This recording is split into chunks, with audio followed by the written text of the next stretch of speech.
Hi, I'm Zach, I'm Lucas. and we just watched Passenger, the movie. And we're going to talk about it. There's going to be spoilers, so if you don't want to see that, skip forward to the whole video. Yeah, just skip the whole video at this point. Well, I'll start us off. I Yeah. did not like this movie. I didn't like it either. It was a classic jump scare horror, which is fine. I can still appreciate those for what they are. But it felt just so dumb.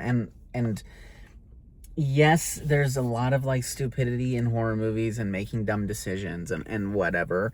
But I felt like it was such an excessive amount of stupidity that just did not make sense. This girl was an interior designer. The guy was in, I believe, marketing. It's like these people are not stupid people, and every single decision they made was so dumb. Mm-hmm. Yeah. This Diane lady tells them all of these rules. Don't drive at night, don't stop, stay on the main roads, and throughout every part of the movie they just decide completely just ignored all of those. Yes. Although I suppose you already technically broke one rule. So just break them all? No. But like, this movie is so stupid. It was. The acting was horrible. I think if the acting would have been a little bit better, the movie overall would have been better. But the girl, I don't even remember what her name was. That's how bad I just did not want to remember her. She was so bad. It was really bad. She was giving somebody who wants to be an actress but just cannot act to save her life. It's not just that the acting was bad, the writing was also really bad. This had really, really strong points that I think could have been done really well, because I feel like we definitely haven't watched a horror movie with like this premise of like technically being hunted on the back roads. But yeah, it was just like dumb. It was just dumb how they did it all. I really... The writing, yeah. And it felt very, not forced. It felt very quick. It felt very fast paced.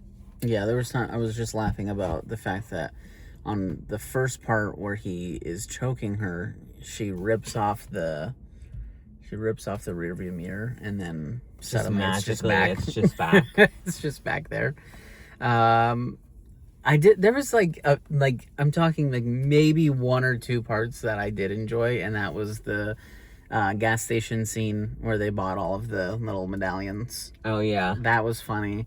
But really there was just like no comedic relief. There was no acting to really like love and get sucked into. Like it was a bad movie, y'all. I'm gonna be honest. Yeah, it wasn't good at all. And with some horror movies, they're meant to be, I feel like sometimes they're meant to not be good. They're meant to be bad. They're meant to be bad horror movies, but this wasn't one of those. This was just bad. Well, and to me it wasn't cheesy. It wasn't like that's cheesy bad. It was just like idiotic level of bad. It was like the two dumbest people got together and decided to die.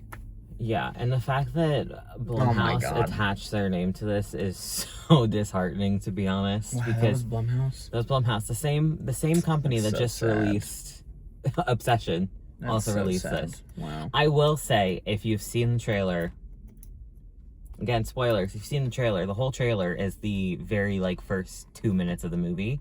Yeah. So I will say, I will give them that the trailer is pretty much the first 2 minutes of the movie. So the first 5.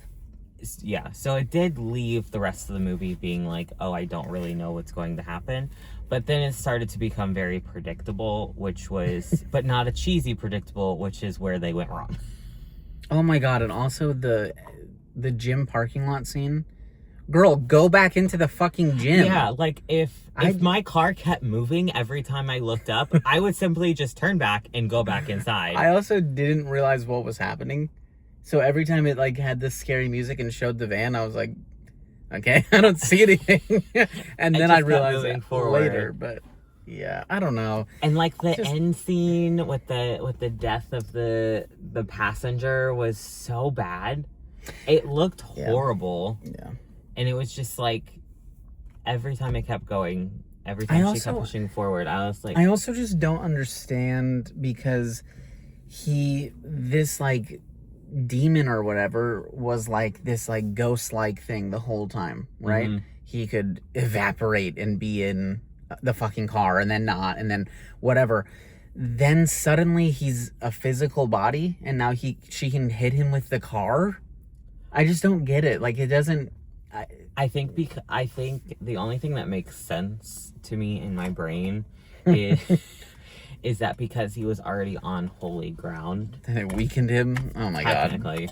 Anyway, that's our review. What the hell's the score? Wait, I'm no. rating it a 1. I'm also giving it a 1. I'm giving it a 1 because the deaths that were in the film were very good. They were very gory, and I enjoyed that.